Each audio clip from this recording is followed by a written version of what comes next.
Hey everyone, thanks for connecting for today's webinar.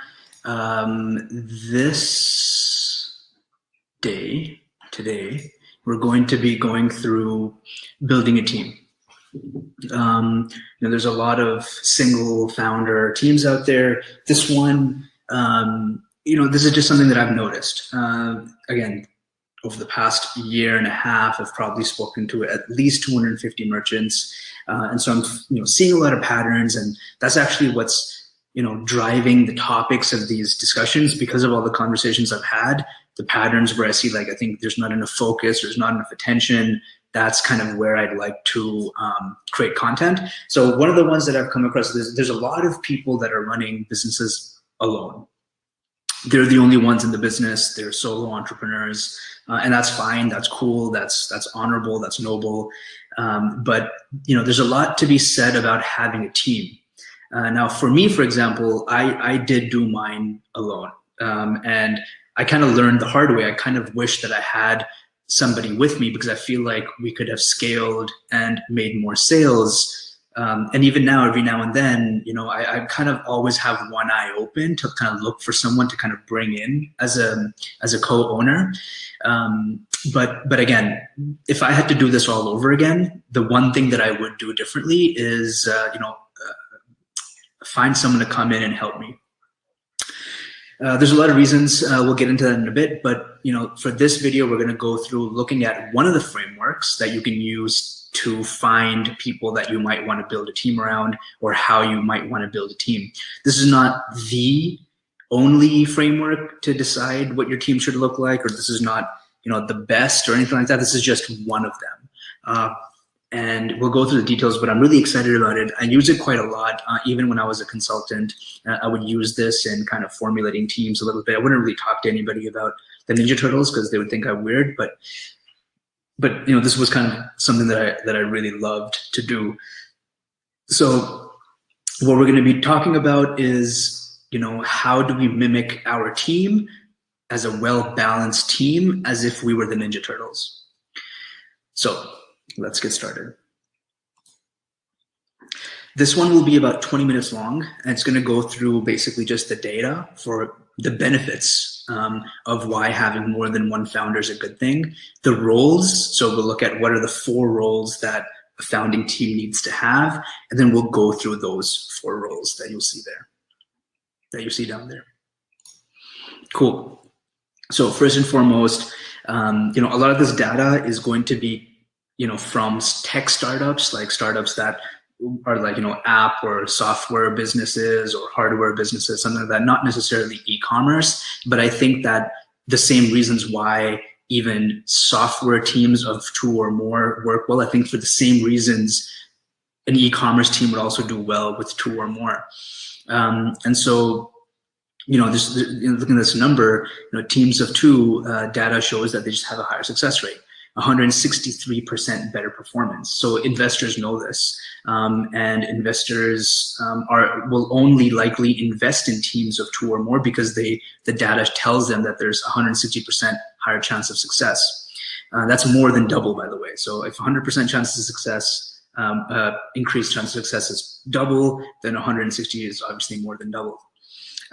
Raising 30% more money. So again, investors prefer this, and so it's more likely that a company that's looking to raise investment money is going to have a more successful chance at doing that if they have more than 2 or more people.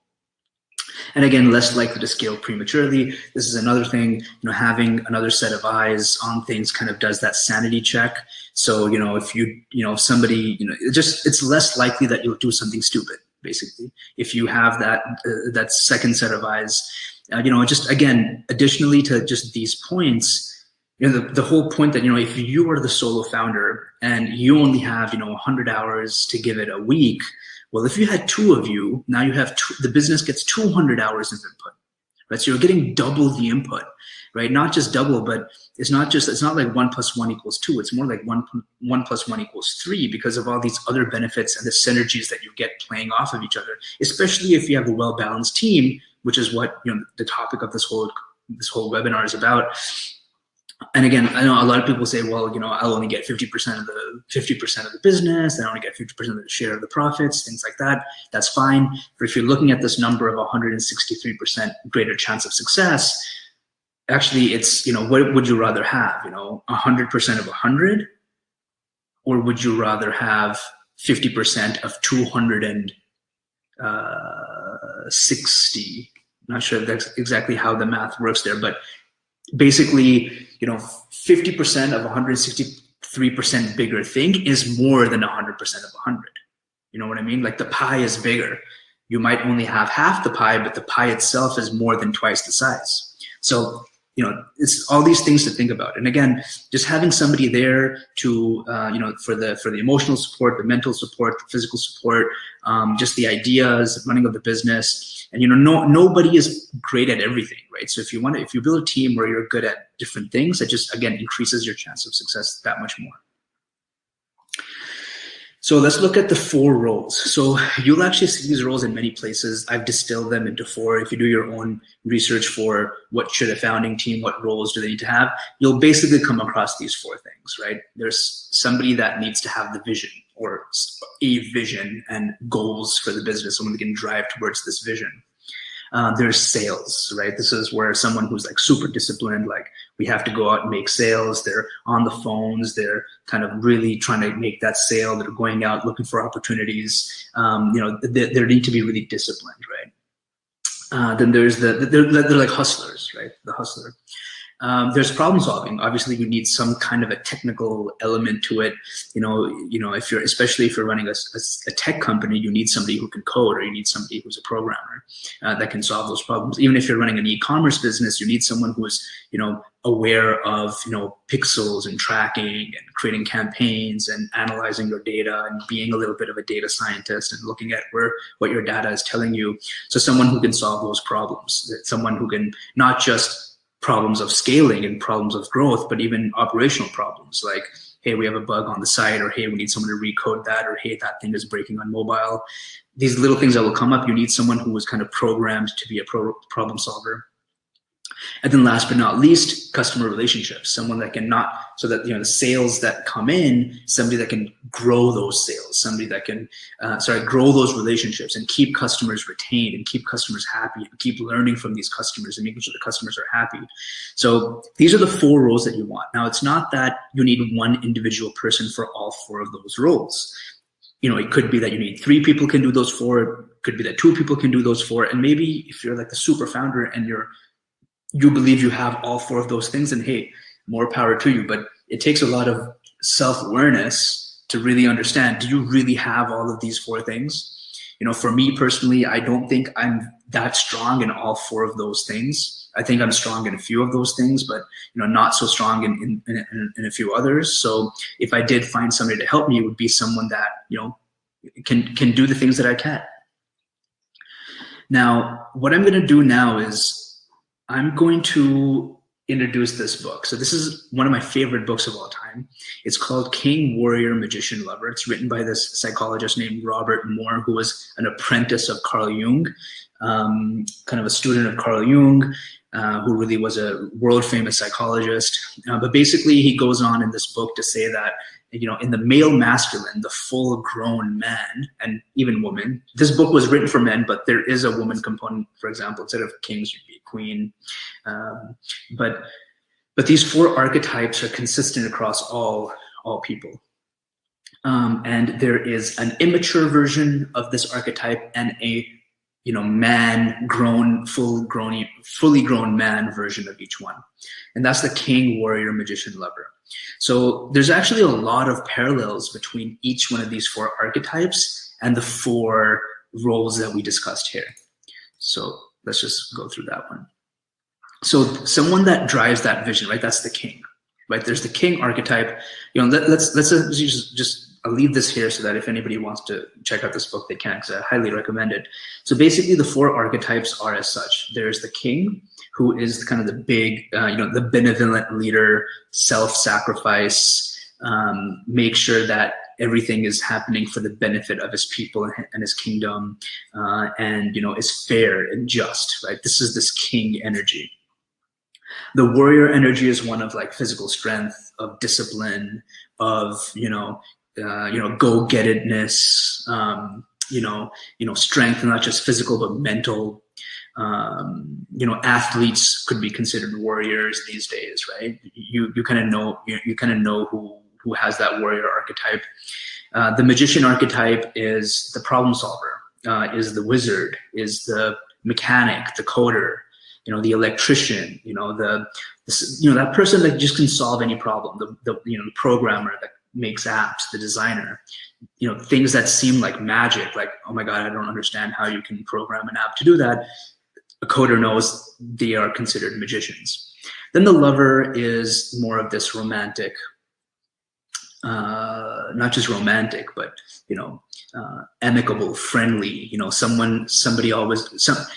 Everybody wants to be friends with this person, right? Everybody wants to hang out with this person. It's someone that can really keep the team glued together and keep everybody happy, and makes everybody feel like they're valued and they're very important. But there's this energy that kind of keeps everything together. So all of these four are like the ideal, fully grown, adult versions of these archetypes. But there's also immature versions, right? These are the shadow king, the shadow warrior, the shadow magician, whatever.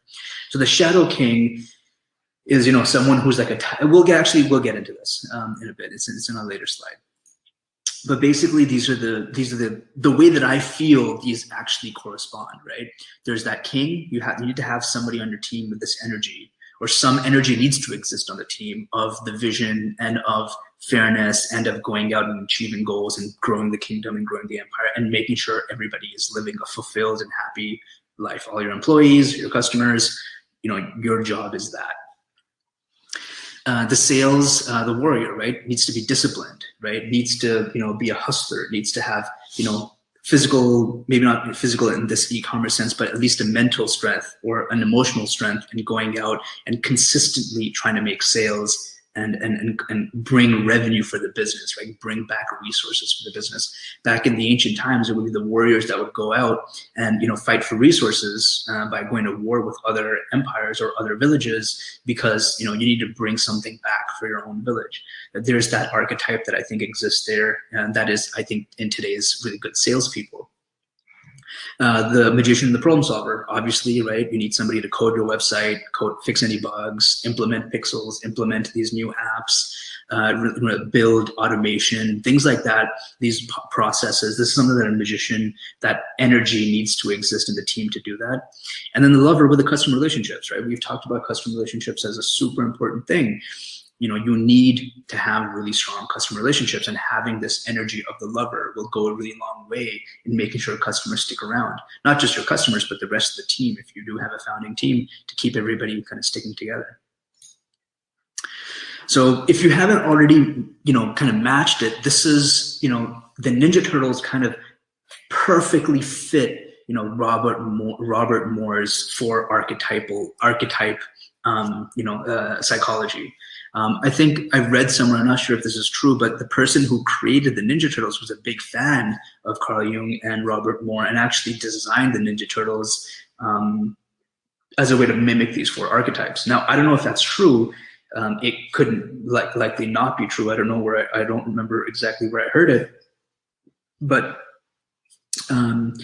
even if it was a coincidence, I wouldn't be surprised, because this is something that, you can't really break down anymore, four different types of personalities. These are the four archetypes that have existed through the beginning of time, through a lot of societies.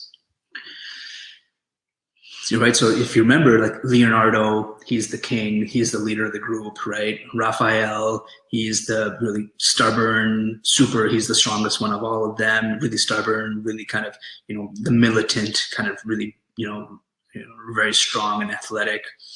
There's Donatello, who's the magician. He's the one that builds all their tools and their machines. He fixes their car. He's the one that makes their new weapons. He's the one that's kind of has all their computer programs running and kind of checks the data to make sure find where the problems are in the city.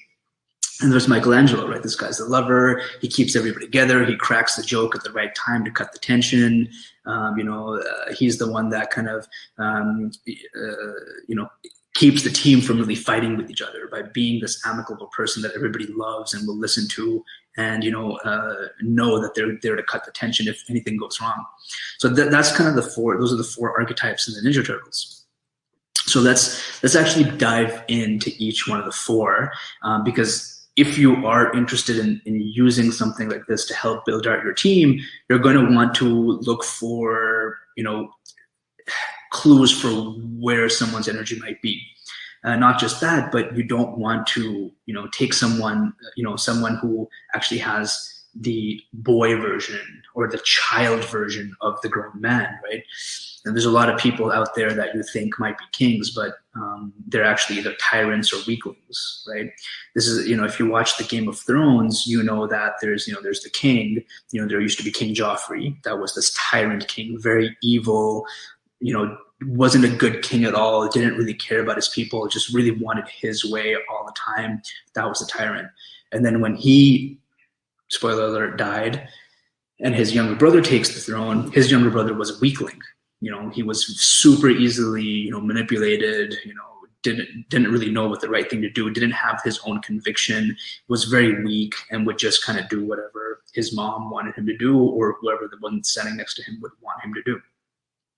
So when you're looking, again, this is super psychology, and none of us I'm not a psychologist. I can't say that I'm a psychologist, but I know that there's kids, right? There's some kids, when you think that they're spoiled, they have someone, might be a high chair tyrant, that might be, or the weakling prince, where they kind of really, they're saddle, they get pushed around a lot. But you can already, if you have kids, or if you're around a lot of kids, you can already see, you'll be able to see some of these personalities. But again, just be careful. It's not that everyone is always a king. It's not that someone who's a king is a king all the time. It's that you want to be king most of the time, and every now and then there'll be a little pocket of a tyrant that pops up, a pocket of a weakling energy that will come up, and that's normal, right? And nobody's perfect. There will be times where someone's just in a bad mood, and kind of their tyrant comes up for a little while. Same thing with the weakling. So, just make sure that this person is this energy that they have of fairness and benevolence and self-sacrifice and things like that. Our actions speak louder than words, and that they do these things all the time. And again, if you're interested in this for yourself, look at yourself, look at your own self-awareness. Are you more of the king at all times, or do you have more of the tyrant? Do you have more of the weakling? And then now, if you can identify where your weaknesses are, really try to build on those. And again, the book will really help. I think the book really changed my life. I'd really recommend reading this book. This is where we're going to talk about children, to see kind of where a child might be. Like, I'm not a psychologist. The term that Robert Moore uses is the divine child. But basically, when you're a child, before puberty, you'll see these kind of sparks of certain archetypes that maybe are more stronger and more prevalent than others. And so one of like divinity, or someone who's kind of, you could feel like they could be alphas when they're young. You might want to start grooming them to be kings. Now, the warrior archetype. So this one, again, discipline, right? Physical discipline, physical strength, emotional strength, spiritual strength. These are things of a warrior, the samurai, the knights of the round table, right? Ninjas, there's so many warrior classes across the world, Vikings, right? Different parts of the world, like very highly regarded people. But again, very disciplined and very strong. Now, soldiers need to be warriors, but these days there's a lot of immature soldiers, right? They're the sadists. So these are people that get pleasure in in hurting themselves, or it's odd how the psychology works with people that just are happier when they're sad, you know what I mean? Or people that are kind of really just love drama or something like that. I'm not sure. And then masochists, these are people who get pleasure in other people's pain. These are people that feel pleasure when somebody else is in pain. I know it sounds weird, but there are a lot of people like that out there. And it's normal. It's part of the natural psychology. The idea is that you need to identify, if you have these things, identify somebody who might have these things, but really work on getting that warrior energy out. The reason they're sadists or masochists, that's actually it's a warrior energy is a really good energy, right? The good news, if you're a sadist or a masochist, is that you could be a warrior. You could be someone who is this disciplined ninja, samurai-like, knight-like, energy that you can bring to a team. And that energy needs to really be in that discipline. It needs to be in that, ruthless pursuit of gathering resources and revenue for your team. So again, a good team needs to have this kind of energy present when the time is right. Again, when you're a child, if you see a child and they have this, I don't know, this is what Robert Moore uses, but the hero. You have to read the book to really understand what he means by this. But a child that kind of steps up in the right occasions, right? Someone that can step up and take responsibility for achieving something. The doers, right? People that come in and do and save the day. Right, these are people that that you want to make sure turn into warriors. Right, you need to have somebody like that on your team.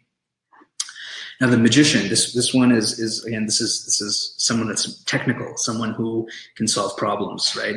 Now, the immature version of a magician is someone that's a trickster, right, a manipulator, someone who is very tricky, clever, right.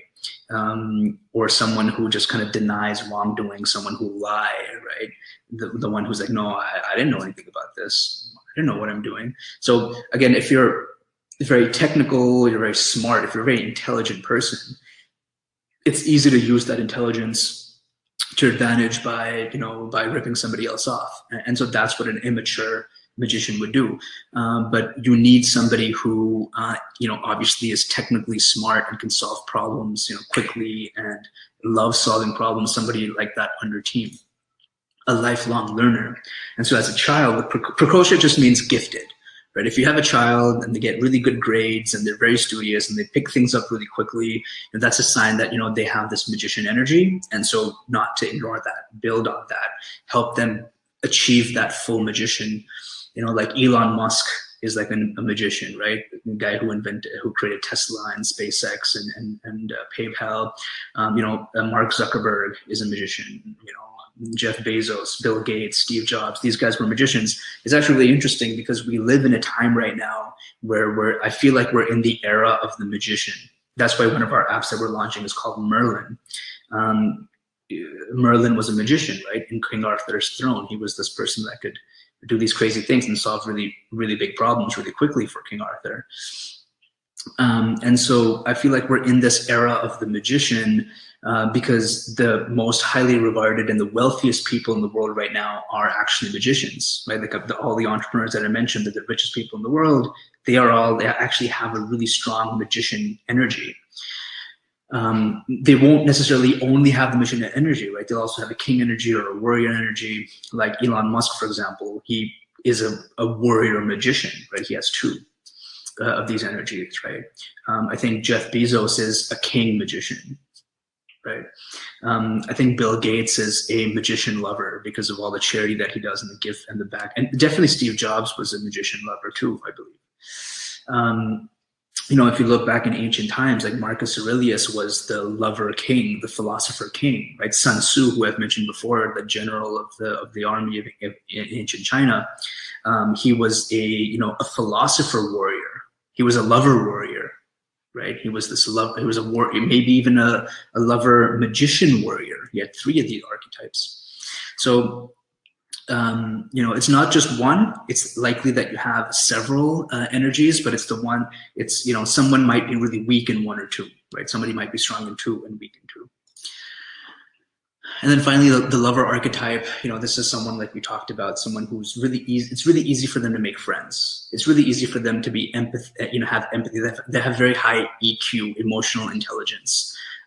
They understand if somebody's sad or if there's something wrong with someone. They have this emotional intelligence. And these are the lover archetypes. Now, the immature version of these people is that they can get addicted. They can get to drugs or alcohol really quickly. They get addicted. They just have an addictive personality. They get addicted to things. Or they could be impotent, which is a whole other kind of conversation. But that's kind of what happens. And with the child, just, like a mama's boy. A mama's boy is a sign that somebody is a lover or has a lover energy. The Renaissance was a period of the lover. not ancient Italy, but a few hundred years ago, right? It was the painters, the Raphaels, the Michelangelos, the Leonardo da Vinci's. Leonardo da Vinci, by the way, was a lover magician, right? He was he was an inventor as well as a painter and a writer. And so there was this, the most highly respected people in society in Renaissance Italy were lovers, who had this lover archetype. So in different parts of different times in history, different archetypes have been more highly regarded or more needed. But in business today, if you're running your business, there's going to be different times in your business where you're going to need these different energies. So we'll get into that now. Basically, if we have this kind of a quadrant type thing of the four energies, as a founder, this is let's just say that somebody has a strong king and strong lover archetype. They'll score well, with those. They'll be hair, and so they have high king and high lover. But they might have a really low warrior and a low magician, right? Then that's a disaster waiting to happen, because now you have a business that doesn't really have much discipline, that doesn't have problem-solving capabilities, because problems will happen, right? There's going to be times where something breaks, something goes wrong, customer's not happy, something's not working, or you need to do a test, run some numbers, do your taxes, some stuff like that. You need somebody with that magician archetype to step up, that energy. You need that energy to step up and solve that problem at that time. Same thing with the warrior. You need somebody to go out, pick up the phone, make the sales. You need, this is what, you need somebody to go out, make the meetings, find the partnerships, develop the business, develop relationships, things like that. The warrior needs to go out and do that and collect resources to bring back for the company. So you need these positions. So if this was me, for example, I don't believe this is me. I believe that my strengths are really the magician and the king, or the magician and I don't know. It's for other people. This is my own private thoughts. But if I had to make a decision and find somebody else, I would find the person that is, let's say, a warrior lover, right? Someone that has those two, archetypes that can come up and they can bring that energy to the team, right? That's the energy that I need on my team. So that's, if I had to go out and find a partner, I'd find a partner that has those energies. Now, there's not like, you're not going to go out and try to find out by doing some survey questions or interviews. Again, this is just a framework, right? This is an abstract framework to help guide in making the decision. This is just one of many frameworks you could use. But this is a framework that I really enjoy using, just because it's just fun to kind of think of things this way. And again, as a leader of the team, if you end up being like the founder and building a team around you, you definitely need to develop the king in such a way where you know how to bring the warrior out in the warrior, even if they don't know they have it. But you need to figure out ways to bring out that warrior when you need the warrior energy. You need a way to bring out the lover when you need the lover energy. You need a way to bring out the magician if you need the magician energy. So any high-performing team, even if it's just a team of one, you need to be able to call up on these energies and solve those problems at that right time. So you need the awareness to know, well, what energy do I need to have right now? Right? If you and your friends are hanging out and going on a joyride and a tire goes flat, nobody knows how to fix a flat tire, then you're kind of screwed.